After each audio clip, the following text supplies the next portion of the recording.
নমস্কার বন্ধুরা, আমাদের চ্যানেলে নতুন একটি ভিডিওতে আপনাদের সকলকে জানাই স্বাগত। তো বন্ধুরা, ভগবান শ্রীকৃষ্ণ বললেন কুকুরকে এক টুকরো রুটি খাওয়ালে কি উপকার হয়। একবার ভগবান শ্রীকৃষ্ণ সোনার সিংহাসনে বসে বিশ্রাম নিচ্ছিলেন।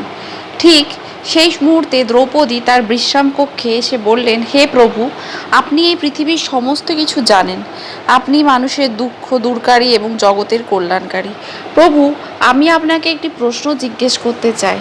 তখন ভগবান শ্রীকৃষ্ণ বললেন, হে দেবী দ্রৌপদী, আপনার মনে যে প্রশ্নই থাকুক না কেন, আপনি নির্দ্বিধায় জিজ্ঞেস করতে পারেন।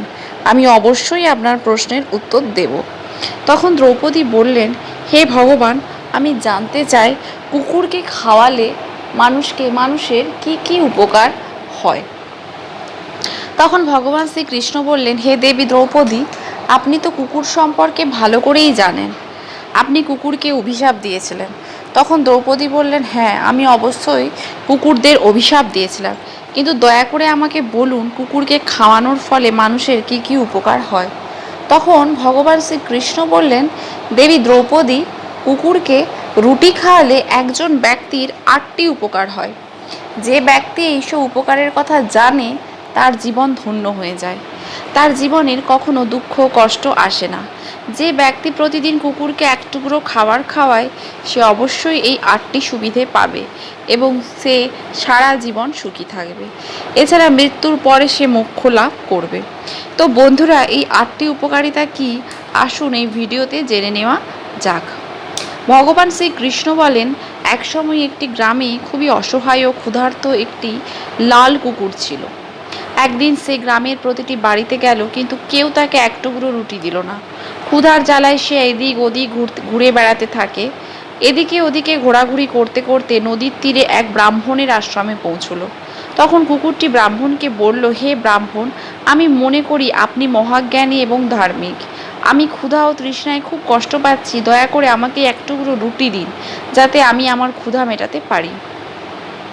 তখন ব্রাহ্মণ বললেন, গ্রামের কেউ কি তোমার এক টুকরো রুটি দেয়নি, যা খেয়ে তুমি তোমার ক্ষুধা মেটাতে পারো?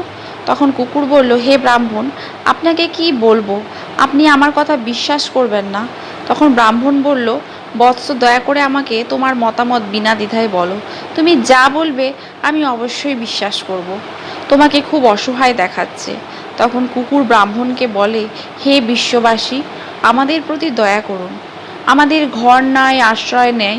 আমরা রোজগার করে খেতে জানি না, জামা কাপড় পরতেও জানি না। তাই শীত গ্রীষ্ম বর্ষা বৃষ্টি আমরা এভাবেই ঘুরে বেড়াই। আমরা পড়তে লিখতেও জানি না। এটা আমাদের দুর্ভাগ্য যে আমরা আমাদের মতো কথাও বলতে জানি না।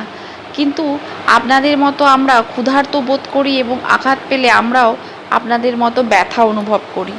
আমরাও আপনাদের মতো কাঁদতে জানি। এই 3 বিষয়ে আমরা আপনাদের সমান। তাই আমাদের প্রতি দয়া করুন এবং আমাদের আর কোনো কষ্ট দেবেন না। ঈশ্বর আমাদের কষ্ট দিয়ে পাঠিয়েছেন, তার উপরে আপনারাও আমাদের কষ্ট দেন। আমার জন্মের পর চোখ খুলে দেখি আমার মা তার 4 সন্তানকে বুকে জড়িয়ে ধরে ছাইয়ের মাঝে শুয়ে আছে। আমরা 4 ভাই ছিলাম, বাকি 3 ভাই ছিল সাদা, আমি একমাত্র লাল রঙের ছিলাম। সবচেয়ে ছোট ভাই, আমি দুর্বলও ছিলাম। যখনই প্রয়োজন হতো আমার মা আমাদের কাছে আসতো, কারণ তাকে নিজের খাবারের ব্যবস্থা করতে হতো। সে যদি খাবার না খায় তাহলে সে আমাদের দুধ দেবে কিভাবে। আমার দুঃখী মা সবসময় আমাদের খাবারের জন্য দৌড়তো। আমার মা গ্রাম রক্ষায় সারা রাত জেগে থাকতো। অচেনা কেউ যাতে গ্রামের দিকে না আসে সেজন্য সে এটা করতে বাধ্য হতো। আমাদের মায়ের ভয়ে অন্য গ্রামের কুকুররা গ্রামে আসতো না। কৃষকের ক্ষেতে ঘোড়া ফসল খেতে এলে আমাদের মা তাকে তাড়াতো। গ্রামবাসীর জন্য এত কিছু করত, কিন্তু করার পরেও কোনো মানুষ আমাদের মাকে খাবার দিত না। তাই বাধ্য হয়ে খাবার ছিনিয়ে নিতে বাধ্য হতাম। একদিন আমার মা খুব ক্ষুধার্ত ছিল, ক্ষুধায় তার পেটে আগুন জ্বলছিল। সেদিন সেই গ্রামে এক শেঠের বাড়িতে ভোজ চলছিল এবং লুচি তৈরি হচ্ছিল। শেঠের বাড়িতে অনেক অতিথি এসেছিল। আমাদের মাও খাবারের সন্ধানে সেখানে যায়, কিন্তু লোকেরা দূর দূর করে তাকে তাড়িয়ে দেয়। কেউ তার প্রতি এতটা দয়া অনুভব করেনি যে এই অসহায় কুকুরটিকে এক টুকরো খাবার ফেলে দিই। আমার মা শুধু দাঁড়িয়ে দাঁড়িয়ে লোকেদের খাওয়া দেখছিল। এমন সময় খাবার পরিবেশনকারী লোকটি কিছু কাজের জন্য ভেতরে গেল এবং আমার মা চুপি চুপি একটি লুচি নিয়ে সেখান থেকে পালিয়ে যাওয়ার চেষ্টা করে। তখন লোকজন চিৎকার করে কুকুরটিকে মার। সেখানে থাকা লোকজন লাঠি দিয়ে মাকে ঘিরে ফেলে। মাও ভয় পেয়ে যায়, কারণ সবাই লাঠি হাতে নিয়ে দাঁড়িয়ে আছে। মা সেখান থেকে বের হওয়ার চেষ্টা করছিল, কিন্তু তার আগেই লোকজন লাঠিসোঁটো নিয়ে তাকে মারতে শুরু করে। আমার মা কোনো মতে সেখান থেকে পালিয়ে যেতে সক্ষম হয়। কুকুরের স্পর্শের কারণে কেউ খাবার আর খেলো না, খাবার নষ্ট হয়ে গেছে, আমরা এই খাবার খাবো না।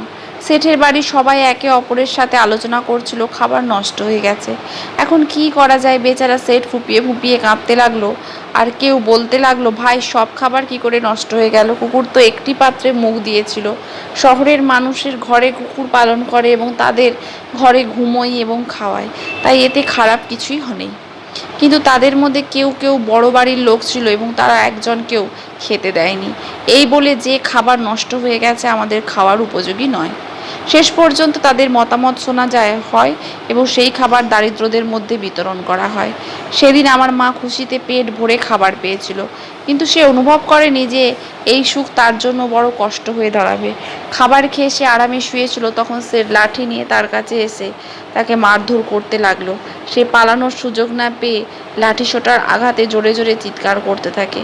মায়ের চিৎকার শুনে পাথরও গলে যেত, কিন্তু সেই শেঠের হৃদয়ে কোনো দয়া ছিল না এবং সে তাকে প্রচণ্ডভাবে প্রহার করতে থাকে। মায়ের যন্ত্রণার আর্তনাদ গোটা গ্রামে শোনা গেল, কিন্তু কেউ এগিয়ে এলো না মাকে বাঁচাতে।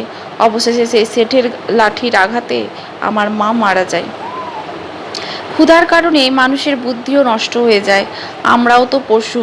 মায়ের মৃত্যুর পর আমরা 4 ভাই অসহায় হয়ে পড়ি। ক্ষুধা, তৃষ্ণা, শীতের কষ্ট সহ্য করতে না পেরে আমরা 2 ভাইও মারা যায়। আমার 2 ভাই কোনো মতে বেঁচে যায়। তারপর বুঝলাম মানুষ কতটা স্বার্থপর। আমরা যতই তার সেবা করি না কেন, তারা আমাদের কষ্ট বোঝে না। বন্ধুরা, কুকুরটি আরও বলে, হে ব্রাহ্মণ, আমাদের দুর্বলতা এই যে আমরা সেই স্বার্থপর লোকেদের নিয়ন্ত্রণে থাকতে চাই, যারা আমাদের কষ্ট দেয়, যারা আমাদের খাবার দেয় না, যারা জানে না আমরা তাদের জন্য কত উপকারী।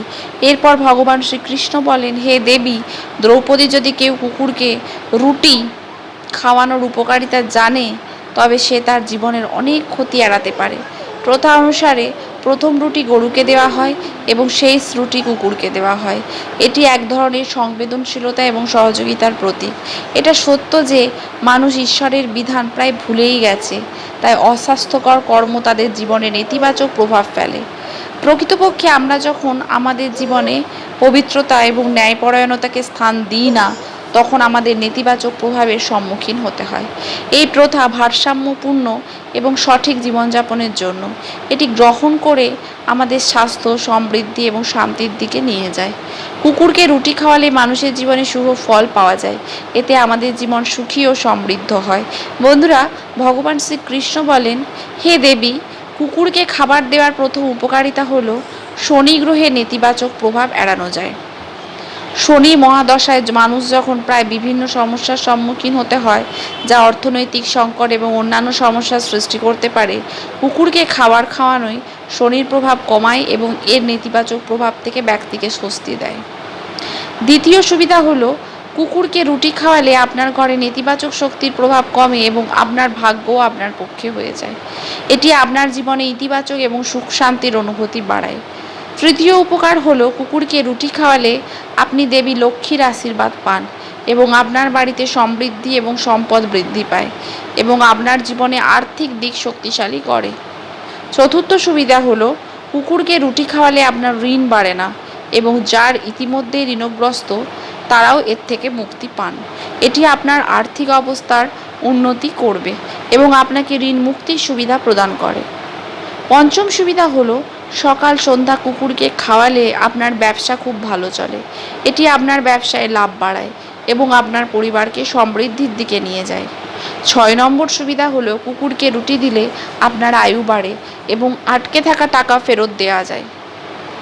এটি আপনার স্বাস্থ্য এবং আর্থিক অবস্থার উন্নতি করে, আপনাকে বৃদ্ধ বয়সে সুখ অনুভব করার সুযোগ দেয়। সপ্তম উপকার হলো, কুকুরকে খাবার দিলে সবসময় আপনার স্বাস্থ্য ভালো থাকে এবং আপনাকে মানসিকভাবে শক্তিশালী রাখে। মন প্রাণবন্ত থাকে এবং আপনার মনে ভালো চিন্তা আসে। এটি আপনার জীবনকে সুস্থ সুখী এবং সমৃদ্ধ করে তোলে। ৮ নম্বর উপকারিতা হলো কুকুরকে রুটি খাওয়ালে ঈশ্বর সন্তুষ্ট হন, কারণ ঈশ্বর সমস্ত জীবের জন্য চিন্তিত। তাই ঈশ্বর সর্বদা সেই ব্যক্তির প্রতি সন্তুষ্ট হন যিনি তার সমস্ত জীবের প্রতি দয়া করেন। এই কারণে সেই পরিবারের ওপর সর্বদা ঈশ্বরের কৃপা থাকে। কিছু লোক বিশ্বাস করে যে কুকুরের কান্না কারোর মৃত্যু বা কষ্টের মতো অশুভ ঘটনা ঘটায়। এটি একটি পৌরাণিক বিশ্বাস এবং এটি অনেক সম্প্রদায়ের মধ্যে প্রচলিত। এই বিশ্বাস মানুষের মানসিক স্তরের উপর ভিত্তি করে, তাই কুকুরকে কখনোই কাঁদানো উচিত নয়। বন্ধুরা, এভাবেই ভগবান শ্রীকৃষ্ণ একটি গল্পের মাধ্যমে দেবী দ্রৌপদীকে কুকুরকে খাওয়ানোর উপকারিতা বলেছেন। গল্পটি ভালো লাগলে ভিডিওটিতে লাইক করুন এবং চ্যানেলটি সাবস্ক্রাইব করুন, যাতে আপনারা আগে এরকম আধ্যাত্মিক তথ্য পেতে পারেন। বন্ধুরা, আপনারা যদি ভগবান শ্রীকৃষ্ণের আশীর্বাদ পেতে চান তাহলে কমেন্টে লিখুন জয় শ্রীকৃষ্ণ, জয় শ্রীকৃষ্ণ, জয় শ্রীকৃষ্ণ। নমস্কার। আজকের ভিডিওটি এখানেই শেষ করছি। দেখা হচ্ছে পরবর্তী কোনো ভিডিওতে।